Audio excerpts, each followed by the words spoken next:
में कम दवाई पड़ती है।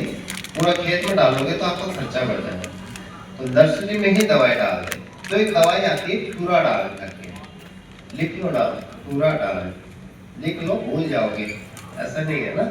अभी लेक्चर सुन लोगे, कई किसानों को पता होता है, हमको तो पता है फ्यूराडाल के बारे में, लेकिन फिर भी भूल जाते हैं ना, डायरेक्ट नोट कर लो। वैसे केमिकल नेम उसका कार्बोफ्यूरॉन होता है, लेकिन जो ऊपर का कवर आता है उसमें मोटा मोटा आपको फ्यूराडाल लिखा हुआ ही दिखाई देगा, ठीक है। वो अपने अंदाजे से जितना एरिया हो उसके हिसाब से, जब आप अपनी पौध ट्रांसफर करो फील्ड में, उसके 2-3 दिन पहले डाल दो। नहीं समझे? पौध ट्रांसफर करो उसके 2-3 दिन पहले ही डाल दो, ताकि जो आपका तना क्षेत्र कीट है वो नर्सरी में ही मर जाए, आपके खेत में ना आ पाए, है ना। अब मान लीजिए नर्सरी में डाल दिया, ठीक है, फिर भी आपके खेत में आ गया, और आने की पहचान क्या बताई थी मैंने, जो बीच का डंठल है वो सूख जाता है, ठीक है। तो तब कौन सी दवाई डालें, तब क्या उपचार करें। तो एक तो यह कि प्रमुख कीड़ा है, इसमें रिस्क नहीं ले सकते, उपज को डायरेक्ट प्रभावित करता है, तो आपको दवाई डालनी पड़ेगी। तो धान के लिए जो स्पेशल दवाई है, रिकमेंडेड है, वो कार्टेप 4G आती है, कार्टेप हाइड्रोक्लोराइड 4G आता है। तो मोस्टली जो किसान है उसको 4G नाम से बोलते हैं, है ना। हम कभी पूछते हैं कि भाई ये कीड़े की समस्या आ गई है तो कौन सी दवाई डाली, तो हमको नाम नहीं बताता, हमको क्या बताते हैं, 4G, है ना।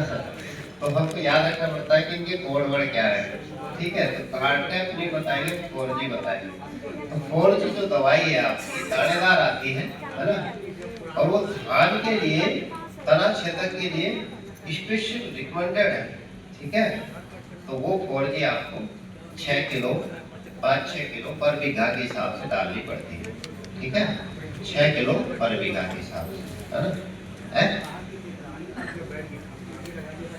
नहीं, कार्टेप जो है ना, खेत में डाल दो या फिर नर्सरी में डाल सकते हैं, हाँ, और वो मिट्टी में डाला जाएगा, है ना। ऐसे दानेदार आता है मिट्टी में, उसको हाथ से छिड़क दो, लेकिन हाथ में क्या, पॉलिथीन पहन लेना, ग्लव्स तो नहीं है, पॉलिथीन पहन लेना जरूर, है ना।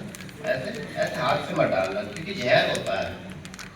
तो कार्टेप जो 4G होता है वो स्पेशल रिकमेंडेड है धान के लिए, तना क्षेत्र के लिए, ठीक है।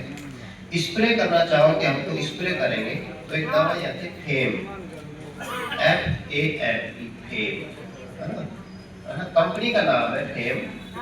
वैसे केमिकल नेम बताएंगे तो आप समझ नहीं पाओगे, बड़ा लंबा सा नाम है, प्रूवन डाइमंड, है ना।